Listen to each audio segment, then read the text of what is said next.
Bueno, vamos a comenzar con la predicación de esta tarde. El domingo pasado hablábamos acerca de la necesidad de la santificación de nuestra mente.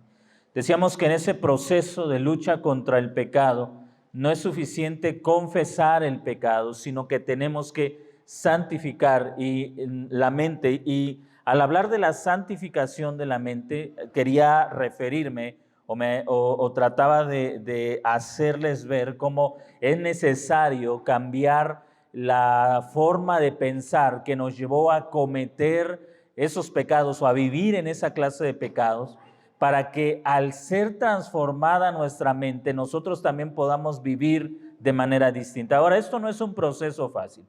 Cuando nosotros ya como creyentes llegamos a la práctica de ciertos pecados, esto ha sido el resultado de un proceso constante en la distorsión de nuestra mente o en la aceptación de ciertos pecados o en la aceptación de ciertos pensamientos, de ciertas ideas que le fueron dando forma a nuestra conducta, que le fueron dando forma a nuestra manera de ser, de comportarnos, de relacionarnos. Y esto, hermanos, también quiero que usted pueda ver cómo el pecado afecta las relaciones. No solamente para la persona que comete el pecado hay una distorsión en la manera de pensar, sino muchas veces también en las personas que son víctimas de los pecados de otra persona. A veces también la mente, la forma de pensar llega a distorsionarse. Por eso en esta tarde, para llevar a la práctica lo que hemos estado hablando, quiero mostrarle algunos principios en la confrontación o en la lucha contra el pecado personal y contra el pecado de otras personas. Nosotros tenemos que renovarnos en nuestra mente, tanto para ver cómo el pecado ha afectado mi manera de pensar. Pero si yo soy tal vez víctima del pecado de otra persona, también mi mente tiene que ser renovada para aprender a tratar con el pecado de esa persona. Generalmente, le decía, el pecado rompe las relaciones. Cuando hay pecado en una relación, en un matrimonio, en una iglesia, en una familia, en alguna relación, es evidente porque, como lo hemos visto, el apóstol Pablo en las diferentes cartas enseña que el pecado genera discordia, genera pleitos, genera abuso verbal, genera reproches, reclamos, genera muchos aspectos que llegan a fracturar la relación. Primera carta del apóstol Pablo a los Corintios, capítulo 2, versículo 11. Mire, la razón por la que es muy difícil encontrar la solución y buscar activamente una solución para una situación donde hay pecado, donde tal vez ya hay arrepentimiento, pero es difícil salir de esa situación. Es por lo que el apóstol Pablo enseña en la carta a los Corintios, 1 Corintios capítulo 2, versículo 11, vamos a aprender algo de él, pero es algo que nosotros generalmente no hacemos. Mire, cuando una persona se ve afectada por el pecado de otra, toma generalmente la posición de juez, y esto dificulta mucho el proceso de restauración de una relación, tanto de la persona que ha pecado como de la persona que ha sido ofendida por ese pecado. Si usted puede ser esto en un matrimonio, puede darse en la relación con los hijos o puede darse incluso en la relación entre hermanos en Cristo. Pero la dinámica generalmente va a ser esta. De hecho, usted puede regresar al libro de Génesis y usted se va a dar cuenta cómo, aunque Adán y Eva ambos cometieron el mismo pecado, la misma clase de pecado, los dos se convirtieron en jueces uno del otro, tanto que se avergonzaron de estar el uno frente al otro. Observe lo que dice la palabra de Dios, 1 Corintios capítulo 2, versículo 11, para que aprendamos lo que no debemos hacer. Número uno de los aspectos que dificulta o que nos impide tratar correctamente con el pecado, tanto personal como de un tercero o de otra persona que está involucrada, es que juzgamos los motivos. 1 Corintios capítulo 2, versículo 11. El apóstol Pablo, hablando acerca del Espíritu de Dios que escudriña las profundidades de Dios, luego en el versículo 11 reafirma la enseñanza del versículo 10 poniendo un ejemplo muy, muy humano. Pues, ¿quién de los hombres sabe lo íntimo del hombre, sino el espíritu del hombre que está en él? Observe esta pregunta. ¿Quién de los hombres sabe lo íntimo del hombre? Cuando nosotros estamos tratando con el pecado de otra persona, asumimos que conocemos exactamente los motivos que llevaron a la persona a pecar. Asumimos, tomamos la posición de jueces y comenzamos a juzgar los motivos.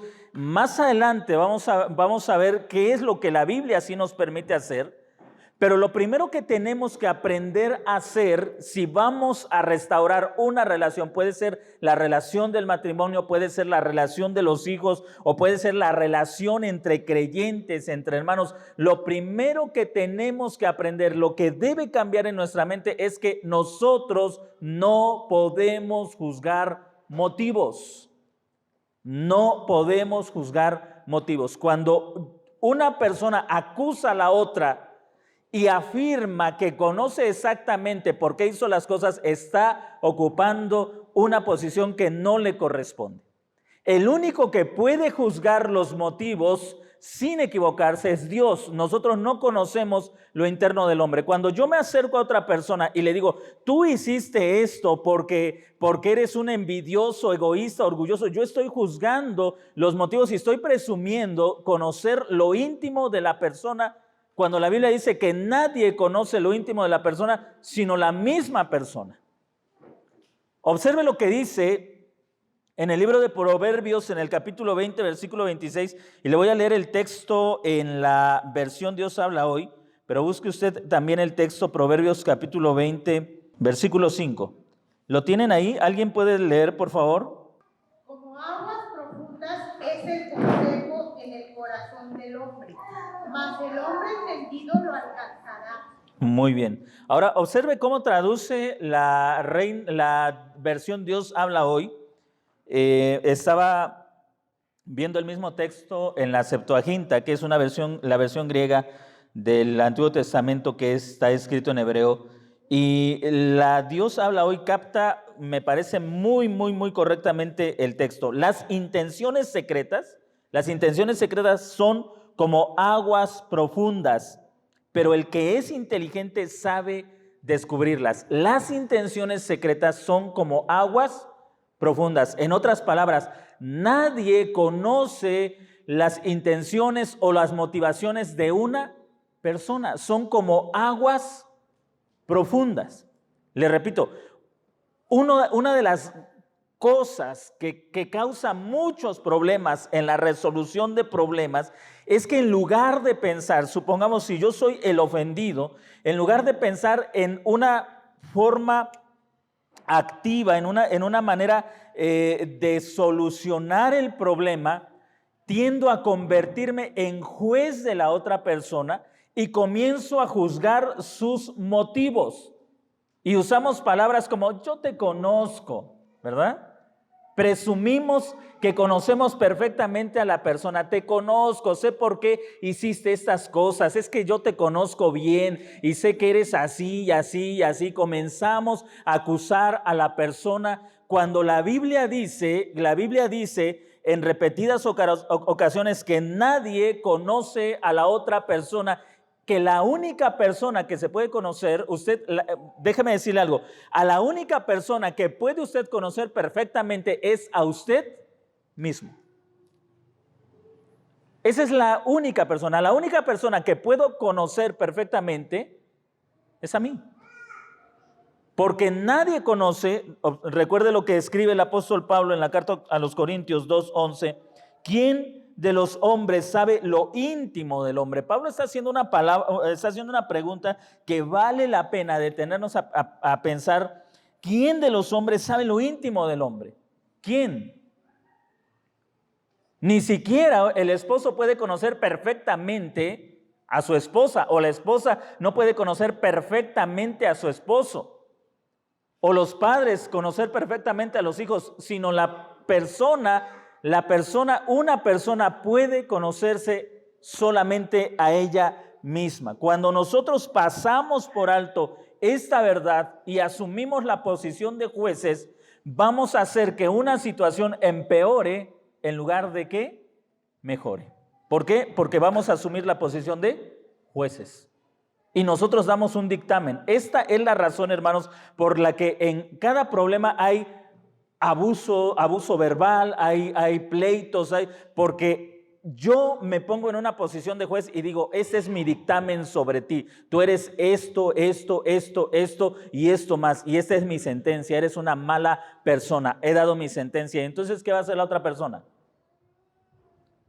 Pues se va a defender y también va a hacer lo mismo.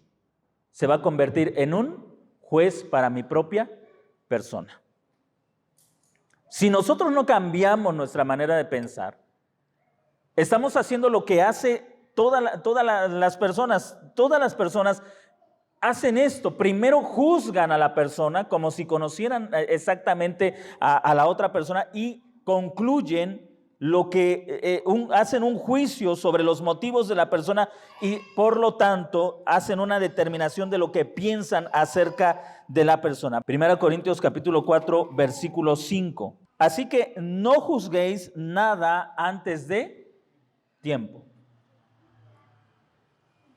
No juzguéis nada antes de tiempo. Y Pablo lo está hablando en el contexto, usted conoce lo que estaba sucediendo en la iglesia de Corinto. En la iglesia de Corinto se estaba dando muchas discordias, muchos problemas entre ellos, y cada quien estaba haciendo o suponiendo cosas sobre los demás, estaba presumiendo conocer a las demás personas, y el apóstol Pablo les dice, porque incluso a él lo llegaron a juzgar como un falso apóstol, más en la segunda carta él defiende su apostolado.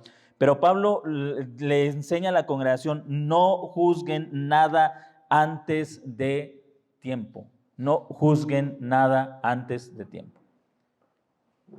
¿Cómo nos relacionamos entonces entre nosotros? Ahora, yo quiero que usted piense bien. ¿Ha tenido últimamente un conflicto? ¿Cuál ha sido su posición hacia la otra persona? Puede ser su cónyuge, puede ser sus hijos, un hermano en Cristo, alguna persona cercana. ¿Cómo actuó usted? ¿Qué posición tomó? ¿De qué manera actuó hacia la otra persona? Supongamos que usted le dice o le pide algo, pensemos en un matrimonio. Usted le dice, si es esposa, le dice a su esposo, antes de venir a casa, trae esto, y el esposo lo olvida. ¿Qué sucede? ¿Toma usted la posición de juez? Es que nada de lo que te digo te importa. Por eso es que no me trajiste esto, porque yo no valgo nada para ti. Eso sería asumir un motivo o juzgar un motivo. O a la inversa, usted es esposo y le pide algo a la esposa. Y tal vez ella lo olvida. ¿Qué es lo que usted hace? ¿Qué es lo que usted hace? ¿Cómo reacciona hacia eso? Cuando usted o cualquier persona actúa como juez, recuerde, va a asumir o va a presumir un conocimiento que nadie tiene. Por ejemplo, yo como pastor, si veo la ausencia de algún hermano y me pongo en la posición de juez, puedo pensar, seguramente está enojado con algo que dije y por eso no viene. Estoy asumiendo una posición de juez y eso no le corresponde a ningún ser humano. Nadie puede asumir conocimiento sobre la otra persona, nadie. El único que conoce perfectamente el corazón y las motivaciones y las intenciones es Dios. Y nosotros, si usted se da cuenta, el apóstol Pablo asume que cada uno de nosotros debe conocerse a sí mismo. Y esto es uno de los problemas en los que más fallamos, o este es uno de los asuntos en los que más fallamos. Presumimos conocer a la otra persona mientras a nosotros mismos no nos conocemos.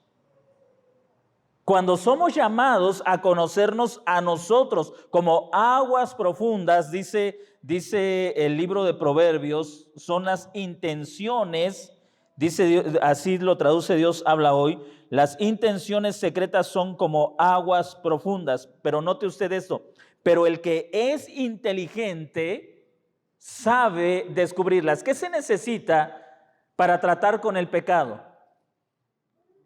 Inteligencia. Cuando nosotros vamos a tratar con el pecado personal o con el pecado de alguna, del esposo, la esposa o los hijos, lo que necesitamos al tratar con ese pecado es inteligencia. Es decir, usted tiene que asumir que no conoce a la otra persona, tiene que asumirlo. Así que debe renunciar al ímpetu de juzgar inmediatamente, de hablar precipitadamente, de hacer un juicio, de hacer una condenación, de decir, pero si yo te conozco, llevo 40 años viviendo contigo, ¿cómo no voy a conocerte? Pero si... Y presumimos cosas que, hermanos, la Biblia dice que no sabemos, pero las presumimos. Como padres decimos, pero si yo soy tu papá y que te conozco al derecho y al revés, pero si yo soy tu mamá, yo te di a luz, iba a usar otra palabra, pero bueno, yo te di a luz, ¿cómo no te voy a conocer? Presumimos que conocemos perfectamente a las personas. Ahora, dice Salomón en este proverbio que el hombre inteligente alcanzará a descubrirlas, pero el que es inteligente sabe descubrirlas. Cuando estamos tratando entonces con un problema, usted debe entender esto. Usted no conoce a la persona y necesita de inteligencia para poder descubrir lo que hay en el interior de la persona, en el corazón de la persona. Vamos antes de profundizar en este texto, vamos a ver lo que sí nos corresponde a nosotros hacer. Acompáñeme a Mateo capítulo 7, versículo 20. Entonces recuerde esto, no debemos juzgar las motivaciones de las personas. No las juzgue. No diga, no juzgue motivos, no diga porque siempre has sido así orgulloso, o porque no me amas, o porque ahí usted está juzgando motivos. ¿Qué es lo que tenemos que hacer? Observe lo que dice Mateo capítulo 7, versículo 20. ¿Qué dice Mateo 7, 20? ¿Qué es lo que sí debemos juzgar? Acciones o frutos, no motivos. Le decía hace rato, tal vez el esposo olvidó traer algo de paso. Ahí usted tiene una acción. Así que usted puede juzgar la acción, pero no el motivo. Y a veces, le repito, nos enfocamos en los motivos y no juzgamos lo que sí nos corresponde juzgar, que son las acciones. El día de ayer, que nos va a ayudar a entenderlo mejor, estábamos en la clase del seminario hablando a grandes rasgos sobre Jonás. Y mire, cuando estaba leyendo el libro del profeta Jonás, me recordó lo diferente que somos nosotros de Dios. Vaya, acompáñenme al libro de Jonás, en el capítulo 4, versículo 1 y 2. Jonás capítulo 4, versículo 1 y 2. Esto desagradó a Jonás. ¿Qué es lo que desagradó a Jonás? Que el Señor haya actuado con misericordia hacia los ninivitas. Esto desagradó a Jonás y lo enojó en gran manera. Observe lo que hace Dios. Y oró al Señor diciendo: oh Señor, ¿no era esto lo que decía yo estando aún en mi tierra? Por eso huí a Tarsis, porque sabía que tú eres clemente y misericordioso, lento para la ira y grande en misericordia, que desistes de dar castigo. Ahora pues, oh Señor, te ruego que me quites la vida, porque mejor es la muerte que la vida. Aquí usted tiene un hombre que está bien enojado y lo sabe por sus palabras. De todos los defectos de Jonás, usted debe aprender algo de Jonás. No se guardó su enojo. A veces nosotros, al tratar con el pecado de la otra persona, si hablamos de alguien que está enojado, la otra persona asume que el otro debe conocerle perfectamente. ¿Te pasa algo? No.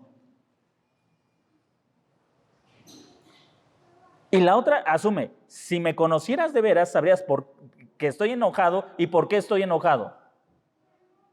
Pero queremos que la otra persona haga lo que solamente Dios es capaz de hacer. Ahora, note usted a Dios, porque Él, siendo omnisciente, es decir, que todo lo sabe, versículo 4, y el Señor le respondió: ¿haces bien en enojarte tanto? ¿Qué es lo que Dios está juzgando? El enojo, que es una acción. No le dice: eres un perverso, envidioso, orgulloso, soberbio, sino que juzga su acción. No le dice: no me amas a mí, ni amas a los ninivitas. No juzga sus motivos, juzga su acción. Ahora, Dios bien pudo haberle dicho a Jonás: no me amas, no amas a los ninivitas. Tal vez sería cierto, tal vez no lo sé. Pero Dios no asume, o más bien Dios no juzga los motivos de Jonás, sino que incluso va a ayudar a Jonás a encontrarse a sí mismo, a conocerse a sí mismo, a pensar, a meditar en su propia persona. Pero el Señor, que Él conoce las profundidades del hombre, nos enseña a tratar con los problemas. Y Dios juzga la acción de Jonás, pero no sus motivos. Ahora, Dios conoce perfectamente los motivos de Jonás, como conoce tus motivos y como conoce mis motivos. Pero Él no juzga los motivos de Jonás. Desde luego, él lo hace y puede hacerlo. Lo que intento decirles es que si Dios, siendo conocedor de todas las cosas, no lo hace, usted y yo, que somos ignorantes de lo que pasa dentro de una persona, nos atrevemos a hacer algo que Dios no hizo con Jonás. Él juzgó el enojo, pero no juzgó el motivo. ¿Sí me va entendiendo? Le dijo: ¿haces bien en estar tan enojado? Mire, incluso en la pregunta hay un tono de paciencia, de misericordia, de bondad. ¿Qué pasa cuando usted está tratando con una persona que está enojada y usted está contento? Usted ve, supongamos, como padres estamos bien contentos y de repente vemos que nuestro hijo o nuestra hija comienza a enojarse. Pensemos que estamos en una reunión, en una fiesta, y nosotros estamos bien contentos y vemos que alguno de los hijos ya se está enojando. Ya se enojó mi hijo, ya se está poniendo de malas. El padre reacciona con enojo al enojo del hijo. O el esposo reacciona con enojo al enojo de la esposa. O al revés. El esposo se enoja y la esposa se enoja porque el esposo está enojado. Suele suceder. Suele pasar. Ahora, usted ve a Dios que con un gran tono de paciencia le pregunta a Jonás esto que realmente es admirable. ¿Haces bien? Mire esta pregunta: ¿haces bien en enojarte tanto? ¿Haces bien en enojarte tanto? ¿Usted cree, intentando darle forma a lo que está sucediendo aquí en el capítulo 4 de Jonás, usted cree que el Señor se alteradamente le dice a Jonás: oye Jonás, ¿qué te pasa? ¿Por qué me estás hablando así? ¿Por qué me dices que te mate, que ya quieres morirte? ¿Qué te sucede? ¿A poco está bien que estés enojado? Tal vez yo lo haría así. Pero Dios no lo hace así. Note el tono de paciencia, el tono de tranquilidad, y le pregunta a Jonás si vale la pena que esté tan enojado por algo que de hecho no debería causarle ninguna molestia, no debería causarle ningún enojo. Ahora quiero que usted se detenga ahí.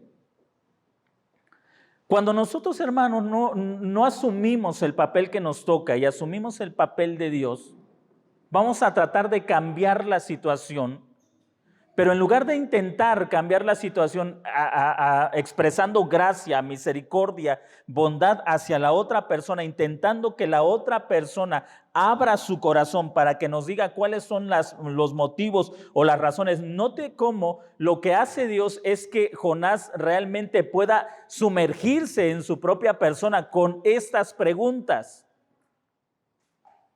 Cuando tú asumes el papel de juez, generalmente no preguntas. ¿Qué vas a hacer? Acusas.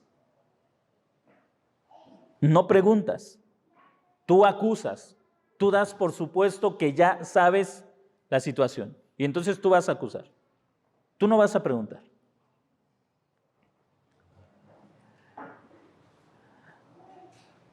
¿Cómo la pregunta que el Señor le hace a Jonás intenta abrir el corazón de Jonás?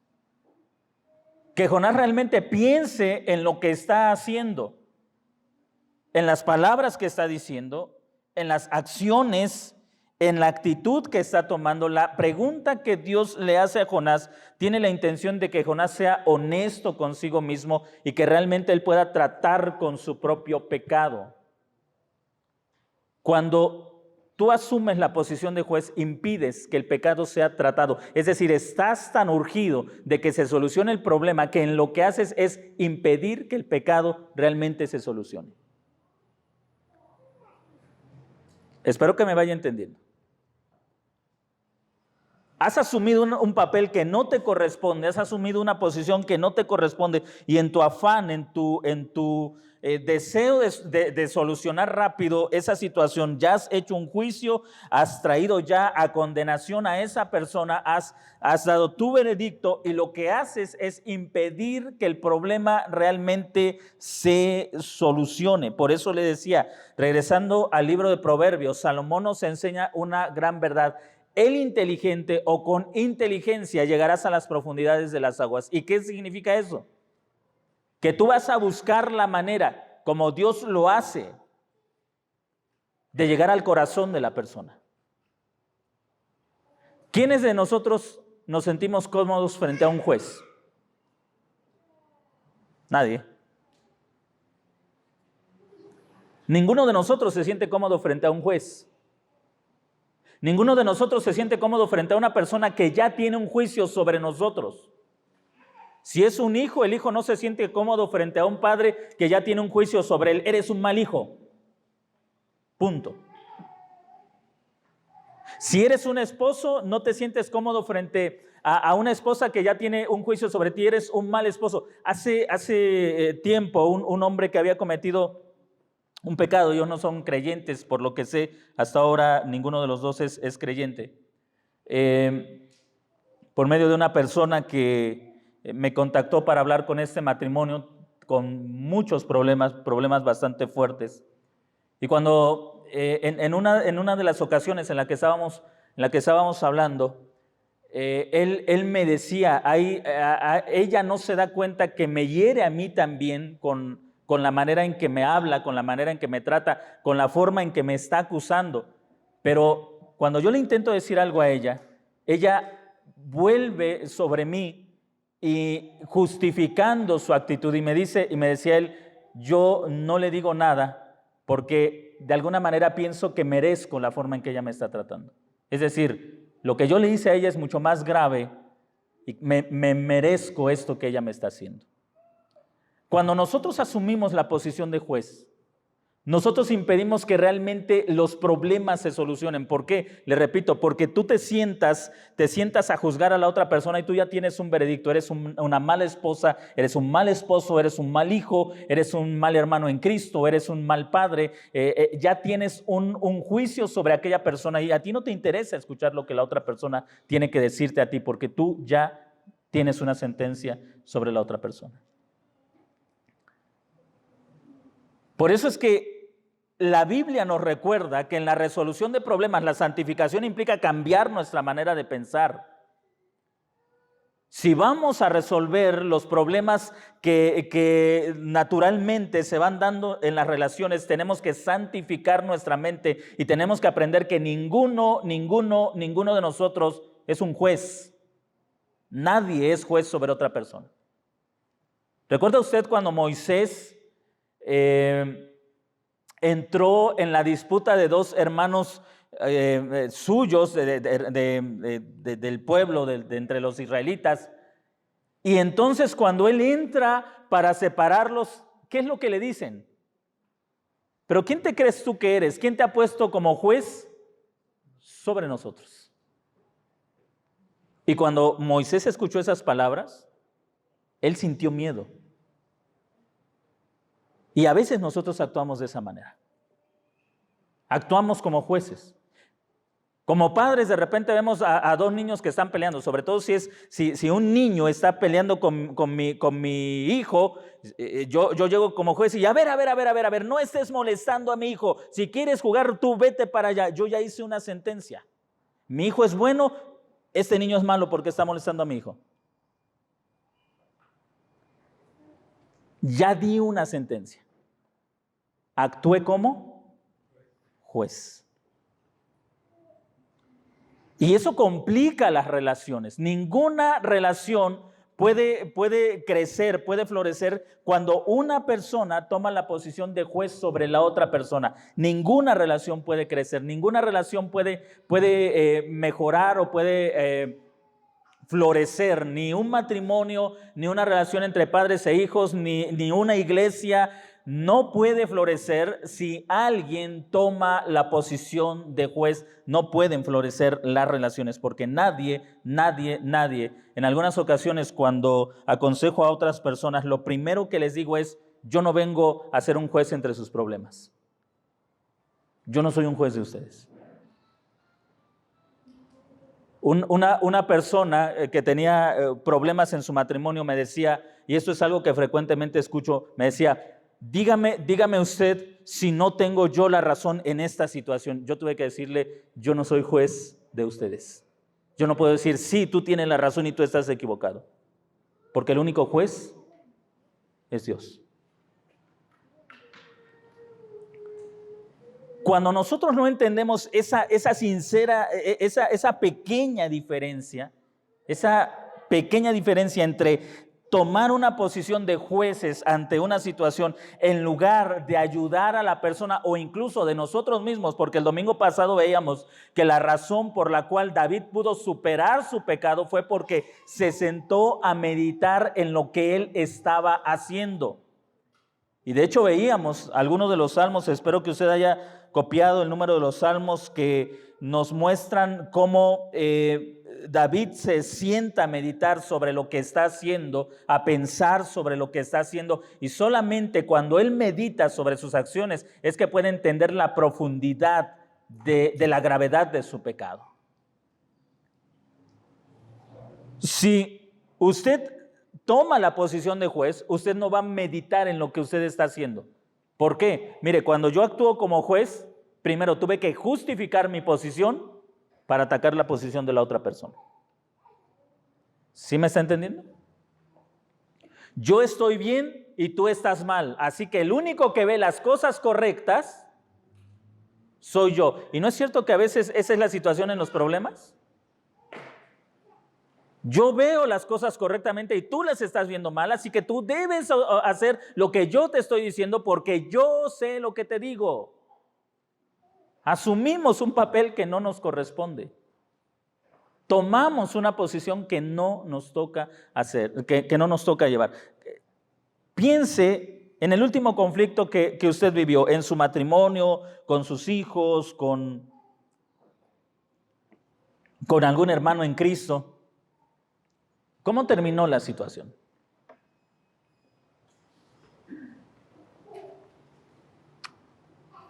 ¿Cómo acabó la situación?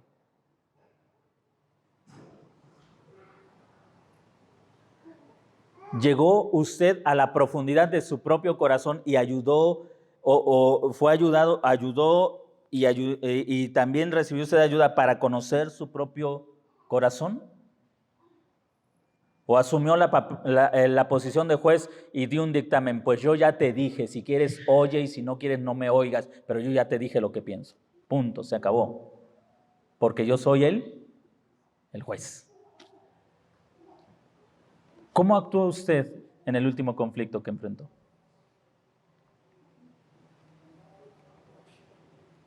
Así que, hermanos, las Escrituras nos instruyen a santificar nuestra mente, a cambiar nuestra manera de pensar, en la medida en que usted vaya santificando su mente, también tendrá mejor oportunidad para la resolución de conflictos.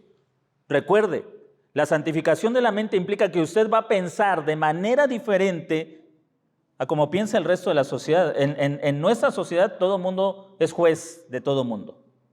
Todos juzgan a todos. En la iglesia de Cristo, uno solo es el juez. Y ese juez está de nuestro lado porque Él murió en la cruz por nosotros. Nosotros no somos jueces. Nadie, como pastor de la congregación, no soy juez de ninguno de ustedes. En muchas ocasiones lo he reiterado, puedo ser maestro, puedo ser guía, puedo instruirle en algo, pero yo no puedo ser un juez de lo que usted está haciendo, porque el trabajo mío como pastor es permitir, o más bien guiar, enseñarle cómo Dios debe guiar su vida a través de su palabra. Acompáñeme por favor al libro de los Hechos, capítulo 26, versículo 20. Vamos a ver ahí algo que, si no me equivoco, es Pablo el que está hablando, Hechos 26, 20. Y aquí Pablo, nuevamente, volvemos a recalcar esto, sino que anunciaba primeramente a los que están en Damasco y también en Jerusalén y por toda la región de Judea y a los gentiles que se arrepintieran y se volvieran a Dios. Ahora, ¿cómo Pablo sabía que estas personas se habían arrepentido? Él no podía juzgar los motivos. Tú no te arrepentiste porque no lloraste cuando según te arrepentiste. ¿Qué es lo que juzgaba Pablo? Obras dignas de arrepentimiento. Y de repente, hermanos, eso pasa. De repente hay relaciones donde la otra persona está haciendo obras dignas de arrepentimiento y el juez dice, no, porque yo no veo sinceridad en ti. ¿No le ha pasado? Hace obras dignas de arrepentimiento y el juez pronuncia su sentencia. Sí, ahorita lo haces, pero yo no creo en tu arrepentimiento. Porque no eres sincero, no eres sincera, porque no eres honesto. El apóstol Pablo dice que lo único que él podía juzgar como un verdadero arrepentimiento era las acciones de las personas, porque el corazón solamente lo conoce Dios. Así que lo único que usted puede juzgar son las acciones, los hechos o los frutos, pero no las motivaciones. ¿Sí?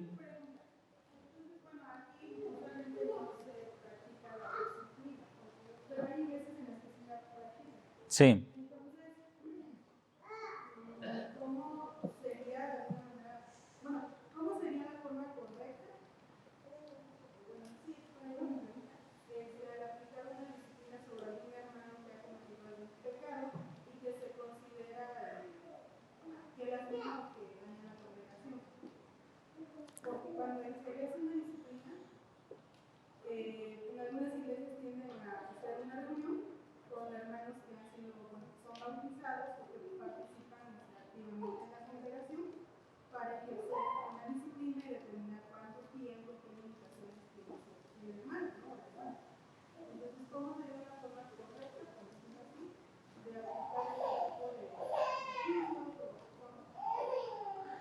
Ok, primero, si vemos cómo se va exponiendo, creo que el primer paso es que estos principios nos ayudan a tratar o nos guían a tratar el pecado de uno a uno.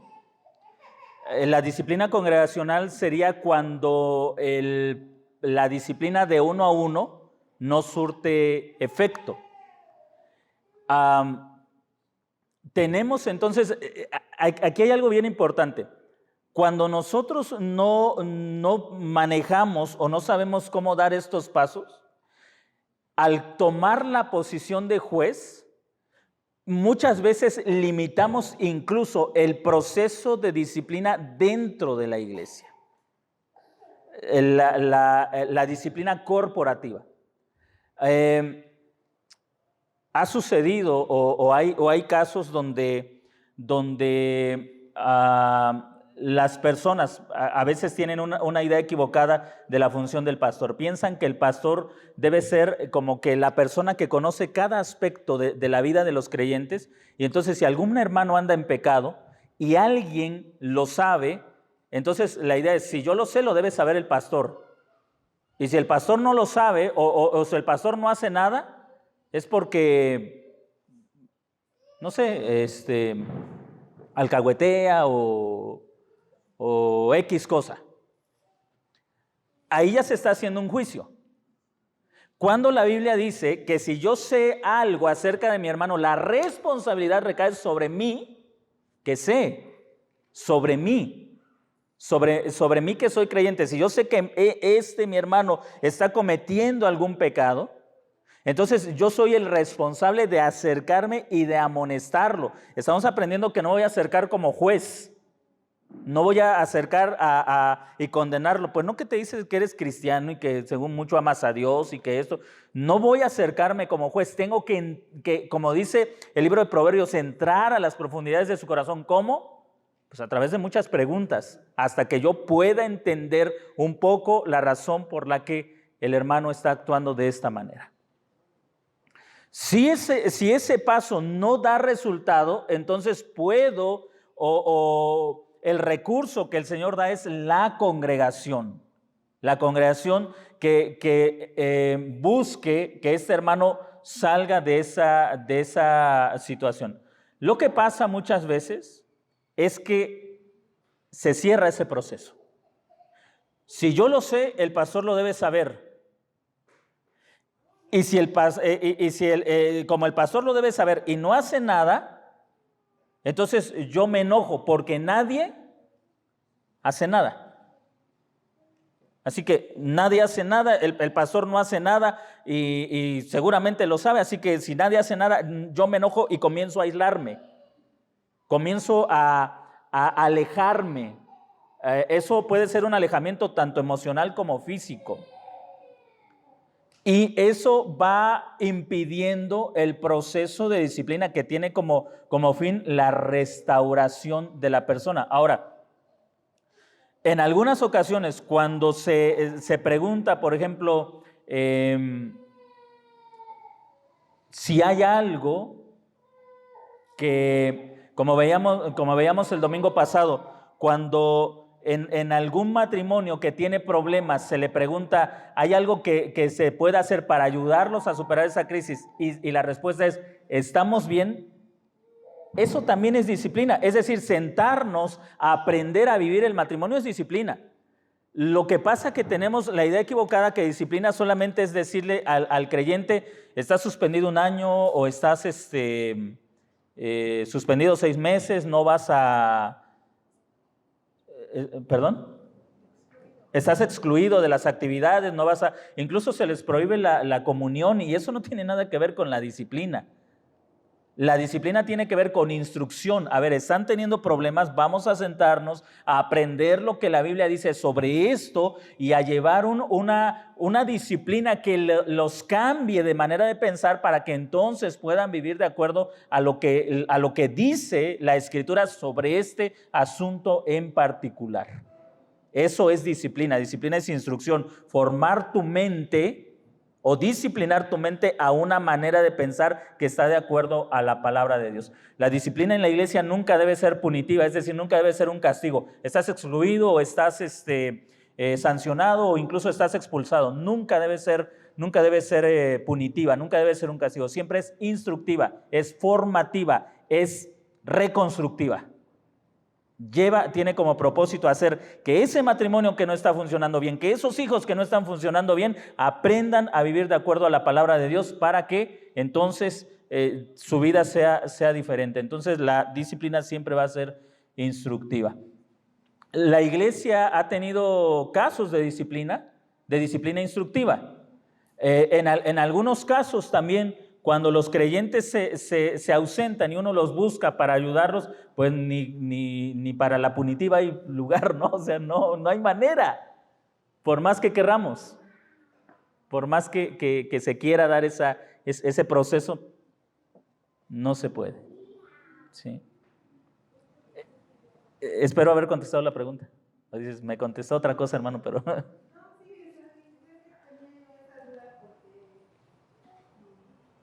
Tengo una amiga que está pasando por un proceso de disciplina, pero pues es muy diferente a lo que usted me acaba de explicar, ¿no? Y es totalmente restringirla de las actividades de la iglesia y aparte de restringirla es como, bueno, ya me platicaba mucho de mí. O sea, yo siempre yo iba a la iglesia y todo tenía feo, ¿no? Todo lo que hice porque soy en disciplina. Entonces, yo no me siento bien estando ahí. Y bueno, yo recordaba una parte de la vida donde dice que lo que yo nos acabo de decir, de que cuando tú sabes el pecado de tu hermano, te tienes que acercar a él a la hora de un rato, ¿no? Y después, no a la congregación, pero me gustaría recordar cómo es el proceso congregacional, cómo debería ser.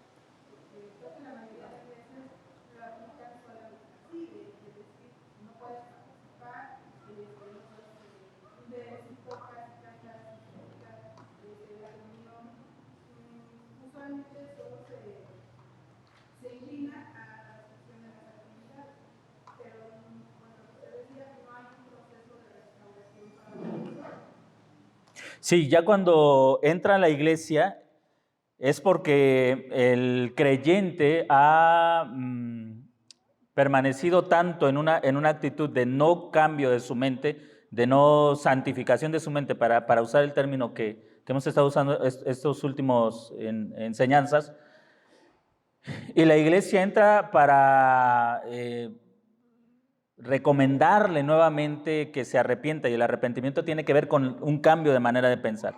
Es decir, el arrepentimiento significa, sí, ahora entiendo que estoy actuando mal y necesito ser instruido para cambiar esto que estoy haciendo mal, ¿sí? Cuando incluso en ese proceso la persona dice no, pues entonces la congregación solamente, juntos, toda la congregación, pues lo único que hacemos es la exclusión, es decir, bueno, hasta que no cambies de manera de pensar, pues estarás excluido de la congregación. Pero ese es el último paso, es decir, en la mayoría de los casos de disciplina no se involucra a toda la congregación, sino que va siendo más personal, porque no todos los casos ofenden a toda la congregación, por decirlo así. A veces son problemas entre cercanos.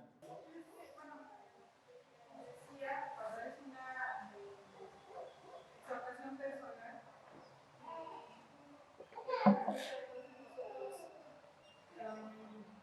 preferimos ir con el pastor y exponerlo, ¿no? Y entonces eso me hace pensar en la responsabilidad que nosotros evadimos. Así es. El hecho de decir, ay, es que el hermano está haciendo esto y esto, pero no soy capaz de ir y amorosamente exponerle sobre el pecado que está cometiendo o exhortarlo, pero no siendo juez, no como usted lo va a decir, sino sabiendo que somos personas iguales con las mismas luchas, tal vez con las mismas tentaciones, y evadimos esa responsabilidad. Tal vez muchas veces si nos acercamos no para exhortarles, para ayudarles, sino para hacer un juicio. Sí. Tomamos ese papel que no nos corresponde y que finalmente un día esta persona puede Así es.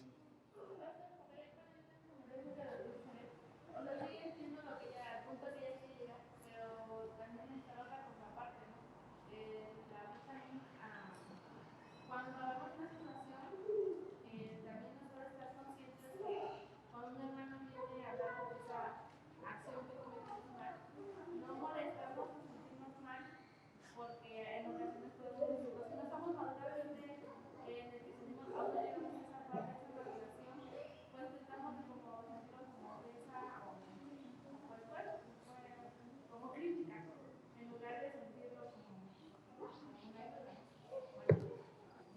Bueno, eso va a depender mucho de dos cosas. Primero, de si yo estoy en una actitud de pecado, generalmente me voy a cerrar a cualquier persona. Por eso es importante, les repito, en lugar de acusar directamente, por ejemplo, en algunas ocasiones, si a mí me dicen algo directamente de alguien, yo no voy directamente y le digo, me dijeron esto y esto de ti, sino que hago preguntas. ¿Por qué? Porque es lo más sabio. ¿Sí? Porque si tú vas, por ejemplo, vas directamente con la persona y le dices, oye, acusas directamente de pecado, aun cuando alguien te lo haya dicho, tú no puedes ir directamente a acusarlo porque tú no lo has visto. Y hay que aprender a preguntar y hacer muchas preguntas. Porque en la mayoría de las ocasiones, el pecado no es el problema. A ver si me explico. La acción no es el problema, no es el pecado, sino el motivo. Y usted no conoce el motivo. Por eso no debe, a ver si me explico, ¿no? Espero que no me malentienda, no debe condenar inmediatamente el pecado. Supongamos, si una persona, si un hermano cae en un pecado, pensemos se emborrachó, es un pecado, obviamente.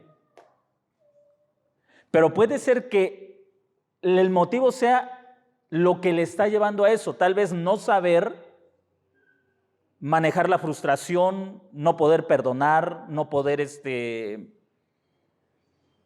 otras cosas que se expresan en ese pecado. Si yo como pastor le digo, ya hermano, deje de tomar, el Señor lo salvó, lo redimió, no ande usted tomando, en realidad no estoy tratando el problema, tengo que hacer preguntas. ¿Por qué lo hace? ¿Qué siente? ¿Cómo se siente? ¿Qué tiene? No para justificar, sino para tratar de entender por qué razón está cometiendo ese pecado. Si yo solamente voy directamente, hermano, usted es un borracho, arrepiéntase o se va a ir al infierno, aunque el pastor dice que ya no hay, pero a mí se me hace que sí hay y usted se va a ir para allá.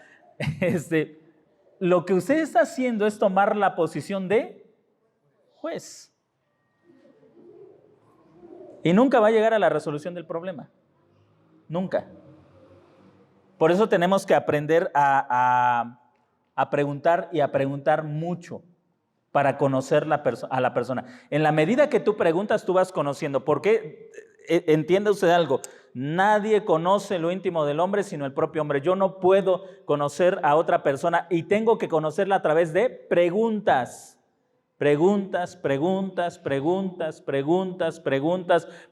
para ir conociendo poco a poco a la persona.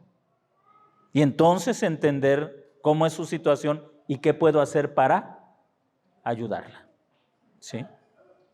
Entonces, no debemos tomar una posición de jueces.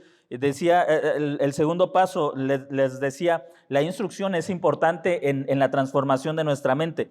Recuerdo que un escritor hablaba sobre algo similar y decía que en una ocasión un esposo que había cometido adulterio se arrepintió, le dijo a su esposa, perdóname, confesó el pecado, y luego la esposa le dice, está bien, vamos a tomar consejería para solucionar estos problemas que tenemos. ¿Sabe qué dijo el esposo? Dice este escritor que el esposo le dijo, no, yo ya estoy arrepentido y no tengo por qué tomar eso. Ahora, no estaba arrepentido. Por sus frutos los conoceréis. No, no podemos juzgar las motivaciones, pero ahí hay una ausencia de acción. Hay una ausencia de acción. Entonces, esto es lo que sí podemos juzgar bien. Si no das un fruto de arrepentimiento, entonces es que no hay arrepentimiento. Si no estás dando el fruto de arrepentimiento, es que no hay arrepentimiento. Pero entonces estoy haciendo un juicio sobre un fruto o sobre una acción, no sobre una motivación. ¿Sí? ¿Sí? ¿Va usted entendiendo? Entonces, cada vez que usted enfrente una situación, no juzgue los motivos de la otra persona. Puede juzgar sus acciones e incluso hacer lo que, de hecho, en algunas ocasiones le he dicho a usted, yo hago lo que Dios hizo con Jonás. De repente, cuando hay algo que me enoja tanto, me detengo y me pregunto, ¿por qué estoy tan enojado? ¿Por qué estoy tan enojado? ¿Realmente vale la pena esta situación así como para que me enoje tanto? ¿Es realmente tan grave como para tomar una posición así? ¿Por qué estoy tan enojado? Eso es algo que he aprendido a hacer y que muchas veces internamente termino riéndome de lo absurda que es la actitud que a veces pienso tomar frente a un problema que no es tan grave. Y a veces ahí tenemos que detenernos. La siguiente vez que usted esté hablando con una persona que actúa como Jonás, que está muy enojado, en lugar de comenzar a reprocharle, a decirle, es que a ti no te gusta que te digan nada, ya te estás enojando y estás... Pregúntele, ¿y por qué estás tan enojado?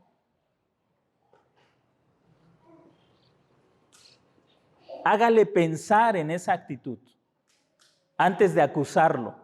De que es un orgulloso, que no sabe escuchar, que no le interesa, que no le importa, que nunca hace caso, que es esto, que es lo otro. En lugar de acusarlo, pregunte usted, ¿por qué estás tan enojado? Pero hágalo con un verdadero interés en la persona. Si usted le dice, ¿a poco ya te enojaste? Usted no está interesándose en la persona, usted se está burlando de la persona. ¿Sí me está entendiendo? Intereses en la persona. ¿Sí, Saret? Ajá.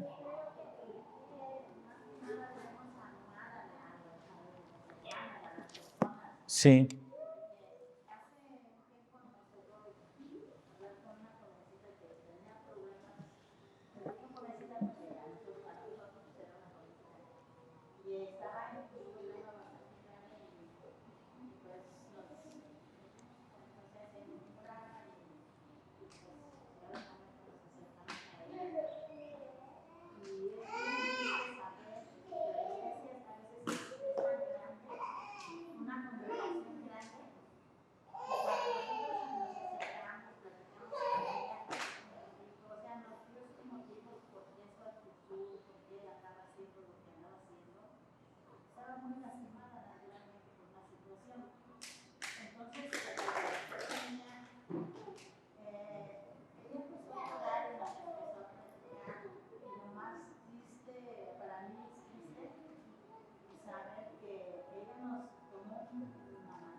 Entre nosotros mismos, así es.